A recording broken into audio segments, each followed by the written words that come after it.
পর্যটনের সমস্যা, সংকট, সম্ভাবনা নিয়ে আরও জানাতে কক্সবাজার ও খাগড়াছড়ি থেকে যুক্ত হচ্ছেন সহকর্মীরা। প্রথমেই কক্সবাজার থেকে জানাবেন সহকর্মী তৌফিকুল ইসলাম। তৌফিকুল, কক্সবাজারে পর্যটনে কি কি সমস্যা রয়েছে, যারা পর্যটক রয়েছেন তাদের কি প্রত্যাশা? কক্সবাজারে পর্যটনের যদি সমস্যা বলতে হয় তাহলে অনেক সমস্যা একত্রিতভাবে বলতে হয়। যেহেতু কক্সবাজারে যারা ভ্রমণে আসেন প্রথমেই এসে তারা সমুদ্র স্থানে ব্যস্ত হয়ে যান। এই সমুদ্র পাড়ের এলাকার পরিস্থিতি যদি একটু বলতে হয় তাহলে আমি বর্ণনার সাথে সাথে একটু দেখাতে চাই আপনাদেরকে।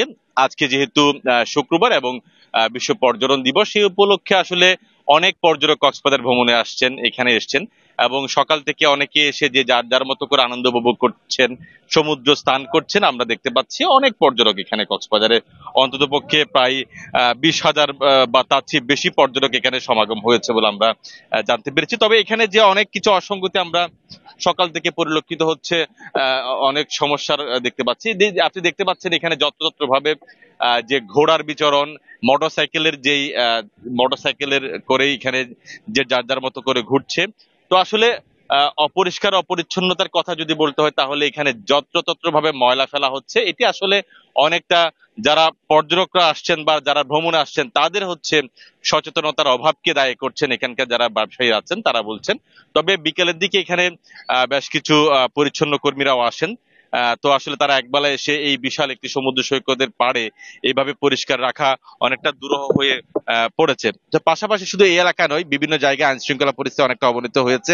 আমরা সকাল থেকে এখানে ঘুরেছি, টুরিস্ট পুলিশের কোনো সদস্যকে আসলে আমরা এই সমুদ্র সৈকতে আমরা দেখতে পাইনি। আপনি ক্যামেরার সাহায্যে যদি আপনি দেখতে চান তাহলে এখানে যেহেতু বিশেষায়িত একটি পুলিশ, তাদের ইউনিফর্ম আছে, কোনো ইউনিফর্ম দাঁড়িয়ে আমি পুলিশকে এখানে এখনো পর্যন্ত দেখিনি। তো সবকিছু মিলিয়ে আসলে এখানে পরিস্থিতি অনেকটা, পর্যটকরা তারা বলছেন তাদের নিরাপত্তার অভাবকে তারা দায়ী করছেন এবং এখানে বলছেন যেহেতু পর্যটন দিবস প্রতি বছর দিবসে দায়সারা ভাবে অনেকটা অনুষ্ঠান হয়, সকালে একটা র্যালি হয়েছে, এই পরে এখানে বিকেলে একটি কালচারাল অনুষ্ঠান হবে সেরকমই আমরা শুনেছি। তবে অনেকটা দায়সারা ভাবে তারা এই অনুষ্ঠান অর্থাৎ এই দিবসকে পালন করে থাকে। পাশাপাশি প্রতি শুক্রবার শনিবার বৃষ্টি স্বাভাবিকভাবে সাপ্তাহিক ছুটির দিন থাকে, সেই ছুটির দিনেই কিন্তু কক্সবাজারের যারা বন্ধ পায় তারা এখানে ঘুরতে আসে। তো ঘুরতে এসে অনেকেই হেনস্থার শিকার হচ্ছেন।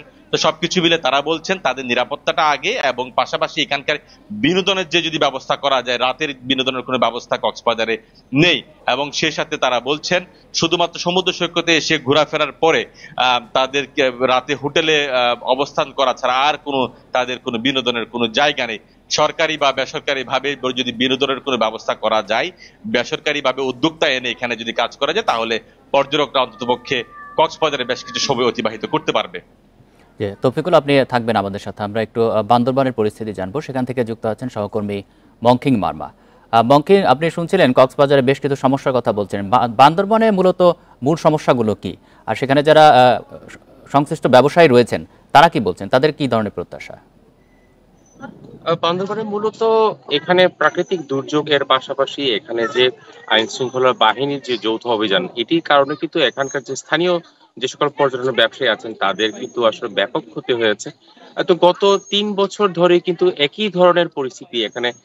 পাহাড়ের কেএনএক্স থেকে শুরু করে যে সন্ত্রাসীদের নিধনের জন্য বা সন্ত্রাসীদেরকে আটক করার জন্য যে যৌথ বাহিনীর যে অভিযান সেটি পরিচালনা করার কারণে এখানকার রুমা, থানচি এবং রোয়াংছড়ি যে সকল টুরিস্ট স্পট গুলো রয়েছে সেগুলো কিন্তু এখনো পর্যন্ত প্রায় অচল বললেই চলে। সেখানে যারা আছেন তারা কিন্তু সেখানে কিন্তু টুরিস্টরা কিন্তু যায় না বলে আমাদেরকে জানিয়েছে সেখানকার পর্যটক সংশ্লিষ্ট ব্যবসায়ীরা। এখন আমি যেখানে আছি এটি বান্দরবানের নীলাচল পর্যটন কেন্দ্র। এখানে একটু যদি আপনাকে দেখাই যে নীলাচল, মেঘলা, শৈলপ্রপাত, চিম্বুক, নীলগিরি, এরকম অসংখ্য দর্শনীয় স্থান কিন্তু এভাবেই কিন্তু ফাঁকা পড়ে আছে। এখানে যারা দেখতে পাচ্ছেন, যারা ঘুরতে আসছেন নীলাচল পর্যটন কেন্দ্রে, তারা বেশিরভাগ স্থানীয় এবং এই আশপাশ এলাকার বান্দরবান থেকে হয়তো 4-5 কিলোমিটার দূরে যারা বসবাস করছেন তারা কিন্তু এখানে আসছেন তাদের সন্তান এবং পরিবারকে নিয়ে। তো মূলত যারা পাহাড় দেখতে আসেন, বান্দরবান শহর থেকে যারা দুর্গম ট্রেকিং এ যেতে চায় বা যারা বগালেক যেতে চায়, যারা কিওকডং যেতে চায়, যারা চিম্বুকে যেতে চায়, যারা নাফাকুম যেতে চায়, তারা কিন্তু আসলে এখানে খুব কম সংখ্যক পর্যটকই আসছে তাদের নিরাপত্তার জনিত কারণে। আরেকটি বিষয় বলে রাখি যে এইখানে বন্যা পাহাড় ধস পরবর্তী যে সরকার একটা অস্থিতিশীল পরিস্থিতি বিরাজ করছে এখানে রাজনৈতিক সহিংসতার কারণে। এরই প্রভাব কিন্তু বান্দরবান ট্যুরিজম যে সেক্টর আছে এখানে প্রায় 20,000 লোক সরাসরি সম্পৃক্ত রয়েছে এই পর্যটন শিল্পের সাথে।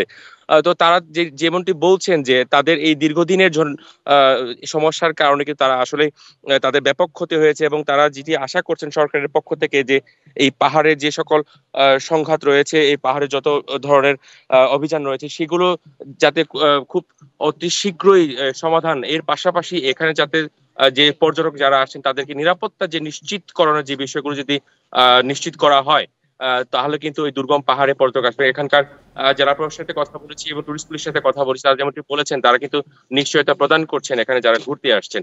আরেকটি বিষয়, এখানে হোটেল মোটেল মালিকের সাথে কথা বলেছি, তারা যেমনটি বলছেন তারা এই পর্যটন দিবস উপলক্ষে কিন্তু 20 থেকে 40% পর্যন্ত তারা ছাড় দিয়েছেন। তারপরেও কিন্তু তাদের আশানুরূপ যে পর্যটক আসার যে ব্যাপ্তি রয়েছে সেটি কিন্তু হয়নি বলে আমাদেরকে জানিয়েছেন। এই হচ্ছে আমার কাছে সর্বশেষ তথ্য। বান্দরবান এবং কক্সবাজার থেকে জানাচ্ছিলেন আমাদের সহকর্মীরা।